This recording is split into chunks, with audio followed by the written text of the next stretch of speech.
Hi, thanks for joining the entity preview session. So today we're going to talk about context and correlation in the for Splunk observability on how we have leveraged graph insights to solve some of our use cases. So let's get started. Uh, I will introduce myself. I'm Bhanu. I lead monitoring platform in Splunk observability. And Kore, you want to quickly introduce yourself? I think, can you hear me? Yes. So hi everyone, I'm Corey Harmon. You'll notice a bit of an Aussie accent there, but I'm now in the Bay. But I'm a principal product manager in Splunk. I've been in Splunk for a number of years, and even before that, worked with Splunk in a professional services consulting capacity. Perfect. So, Kore, you want to take the first slide, like on observability, then we'll get in. Yeah, so I know a lot of people, Splunk's been around for a long time, and I know a lot of people familiar with the core bread and butter of Splunk, the logging and event platform. And often they don't realize that we've got a purpose-built observability platform. So this is actually something that we're really proud of. We do native OpenTelemetry-based monitoring. It is very geared towards DevOps and SRE and engineering style use cases, and is full stack. So we'll do front end through to back end, geared towards microservices, ephemeral architectures. So it's a very, very comprehensive set. And then we'll touch on, because of the sheer scale and size and the nature of the monitoring and observability we provide, how valuable something like a knowledge graph and an entity graph is for our use cases. But yeah, if you haven't had a chance yet, there's also a free trial available. So please feel free to have a poke around and get your hands on Splunk Observability Cloud. Yeah. So, in case of Splunk observability, like as Kore was saying, we do application monitoring, infrastructure monitoring. Splunk's core is in logs, so we do have like an integration with log enterprise, and through the log connector, we'll have an observability for both metrics, events, logs, and traces. Along with it, Splunk observability also supports end user monitoring, real user monitoring, and so synthetic censorship use cases. So one of the core part of observability is to provide insights. Along with it, also help the SREs, devs, DevOps with root cause analysis and troubleshooting. So Splunk Observability is used for sending the monitoring data along with it. Also troubleshooting the incidents. The core objective is to like reduce the mean time of an incident. So as you can see through this chart, if an incident detector is a way to configure an alert for the metrics you want to observe, and if it reaches the threshold, an alert gets triggered and customers kind of like are notified about that. So how do we model an entity? So entity could be like anything which is observable. In our case, we started with Kubernetes, and we also do an application monitoring. It's a known space on defining relationships from like a cluster namespace to pods and containers. The life cycle of entity, when we have started this, we modeled a schema. It's a schema for known domains, which is again, we started with APM and Kubernetes, but along with it, we're working on defining schema for other domains in the observability world. Once a schema is defined, the entities are derived from the model schema from incoming telemetry signals, which are like your metrics and traces. We derive entities for Kubernetes world from metrics, and in case of APM, we derive it through traces. Once entities are derived, we have a schema which models the relationships. So through entity and relationship schema, we create a graph, and the graph is persisted in Neo4j. Once a graph is stored, then the objective of using the schema is the graph or relationships is across the observability product, both for product experience and along with the troubleshooting journeys, either like an alert or also through AI-based troubleshooting needs. One of the key aspect we get with graph-based database like Neo4j is correlation across these domains. So the correlation is not confined to an entity or a signal we observe, but the correlation allows us to traverse across these relationships from like service domain to application domain or from application domain to service domain and stitch the context related to these two domains and surface an area of like troubleshooting or an insight we want to provide. So core 3 use cases we have started with. So these are like first list of initial use cases we are targeting, but later on it will be expanded to more. So in case of troubleshooting, our objective is to provide the entity model to LLMs so that LLMs have an ability to get context from the associated melt signals, which are like metrics, events, logs, and traces. Once LLMs have that rich context, they will go through the troubleshooting phase. And if they need more context, they would be reaching out to the entity graph or entity service, which will provide additional context needed by LLMs for troubleshooting. Another aspect we are also working on is entity health. So observability world generates a large volume of alerts, and those alerts can also turn out to be a noise to a customer. Using entity health, we are trying to help customers in mitigating that noise and providing a grouped health based on entities they want to observe. So alert as such could mention about a signal, about a particular metric breaching a threshold. But whereas when you put it on an LTT, you specifically mention about like a service or a cluster which has an health issues, and it's kind of like gets more closer to the real world monitoring. The third aspect of entity use cases which you're working on is discovery or exploration. Melt data as such is high in cardinality. So searching metric data or trace data and finding a needle in the haystack kind of signals is going to be voluminous. Similarly, the data itself is not represented in the form of graph. So traversal is real, either it's not going to be possible or it's not going to be performant. So entities help in those optimizations, which allow you to like traverse across the melt signals, discover like meaningful context from the data, which is relevant for customer to observe across all of the melt signals. And if we get into the troubleshooting related use case, our primary need is context and correlation.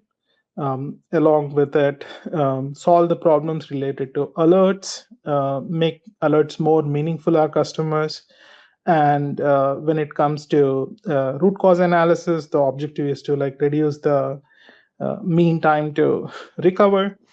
And by using both LLMs and entities, it helps us to find relevant context and along with it provide a summary for taking actions on them. Similarly, we do have like a grouping and other use case on entity. Just one So more the thing to add, actually, is, we find that from an observability perspective, often people think about their environment by the entities that they're comprised of, right? So it makes it a lot more intuitive for you to be able to explore and for users to be able to explore their systems, their services via entities rather than trying to look for key value pairs on telemetry. So it aligns well with how people want to explore and how people typically end up naturally trying to explore their environment. It gives us a great way to deal with that. And we think about some of these other areas of understanding context and correlation. When you're dealing with some of the largest organizations and you're dealing with hundreds of thousands of pods in that environment, and trying to get that context of what exact workflow, which exact pods at which exact time, even a day ago, you try and do that, without a proper knowledge graph or like a system, then it's just not going to be performant enough to deal with those sorts of use cases at that sort of scale. A key part of what we're looking at doing here is, again, if we think about just how vast and disparate our environments are, context and correlation is super critical. And then on top of this, as AI comes into play, that's going to need, obviously we don't have the luxury of just telling these systems how things relate to one another.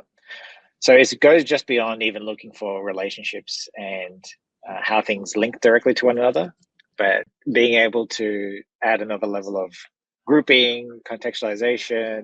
Sorry, we've got our slides that have disappeared, but we'll bring it back up. Sorry, we're having some technical difficulties.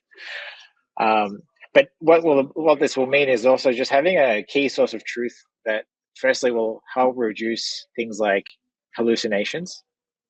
It will make the groupings and the associations we do a lot more accurate. I already touched on the performance piece.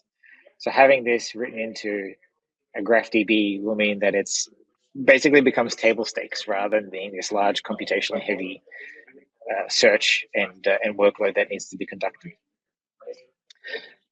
And then because we're able to make this all very efficient and we have all these relationships in place, things like even then correlating and associating each entity with the other assets, the business assets that they have, gives us really a great foundation to not just help resolve where problems are within a customer's environment, but it also gives us a foundation to say, hey, there's already these assets set up, point you to the next steps.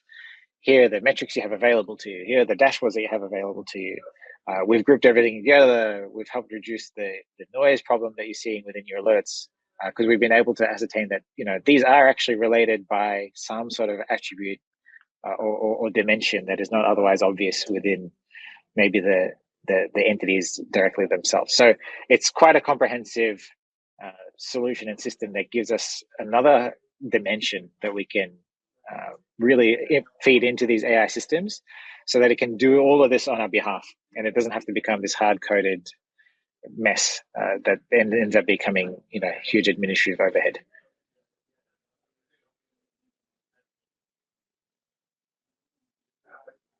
I think you're on mute.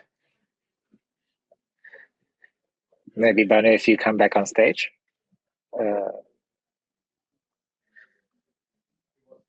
Again, while we apologize for the technical difficulties. Okay, can you hear me now? Yeah. Perfect, thank you. So this is like one of the internal example of entity model, like how a Kubernetes world is connected to an APM world. And this is just one of the example we took. You could see like the blue color boxes are Kubernetes infrastructure, and the green ones are APM. We define entities and then we define relationships. On the right, you could see a list of fields we kind of like associate with an entity. In this particular case, it's an APM entity. So we do have fields like identifier, name, and other details. A simple sample example of an entity like a Kubernetes pod. Here just shows like a Kubernetes pod and its related entities. In this particular case, this pod is associated to a service. So we get a list of service entities associated to a Kubernetes pod. The data model side, we have looked at the Kubernetes world, which is and it's more well-defined compared to other domains. So we do have a definition of the common entities we observe, which is like a cluster, namespace, jobs, deployments, pods, containers, and a set of fields and the relationships to them. Once we define the schema, then from the definition point of view, the entities, we have a type or a schema. So a namespace defines a logical group, like an APM infra or Kubernetes. Type defines a particular entity type. In the case of Kubernetes, it would be like a pod or a container. So we have then getting into the entity definition. An entity can be one of the types. It could be an abstract entity, and abstract entities are not instantiated. The objective of the abstract entities is to define the relationships and also give an ability for evolution of entities. If there are like more, take an example of like a host, we create it as an abstract entity, and then you could have a different cloud providers or a bare metal as defined entities for them. Similarly, we also have a notion of like a parent type. Entities attribute definitions, like a list of fields on which we can index and search on.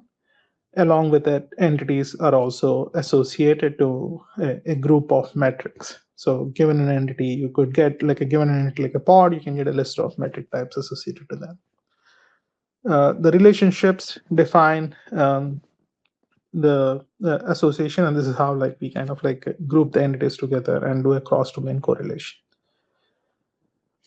Now, a Maybe do you relationship. want to show? Sorry to interrupt, but maybe do you want to go back to the table? We can actually show that with that additional context in the diagram we had of the field mapping, and you can actually see that coming into play. Sorry, down. This one? No, down a bit. Down.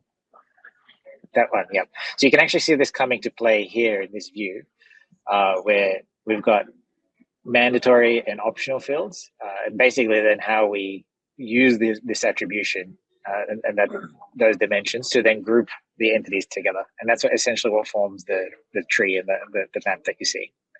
So this is a typical use case. Kubernetes, everyone in this space is going to be familiar with it, but just shows like how powerful it can be to, and how important it is to kind of think about which dimensions you're going to be using to as your primary identifiers for these objects. Sorry, go ahead. Yep, thanks, Corey. So in case of relationships, we can have static relationships where we define them through schema, like from Kubernetes to pods to like containers. Similarly, we also have a dynamic relationships through a query time we fetch from REST endpoints to a service instance. We do support one-to-one, one-to-many, many-to-many, and many-to-many relationship, many-to-one and many-to-many relationships. So that gives us like a full kind of like a DAG to traverse over the graph. Once we have the schema and we have modeled the entities, then the entities need to be derived from the incoming meld signals. And we could do this either in the right path, and it's consistent to do it in the right path, and it also helps us in terms of like searching and indexing. But the cons of the right path is like it creates a strong coupling of entity with the telemetry data, and any change in the entity attributes kind of like links with the whole data, and the historical data fetching is going to be hard. Other option is to like decouple and do it in both do it through the read path, and it gives a dynamic fluid schema to query. But the complication is the search becomes harder. The mappings are not. We'll not be able to like quickly search through like both metric and entity data together. So we have started with the read path, and we are exploring for some of the use cases if we should enrich the telemetry signals with the entity data, which allows us to solve the complexities we have in the discovery part of it. I'm done with. We're done with our presentation today. So if you have any questions, please send us, and you can also like scan this and provide your feedback there. we are open for questions. You can also ask some.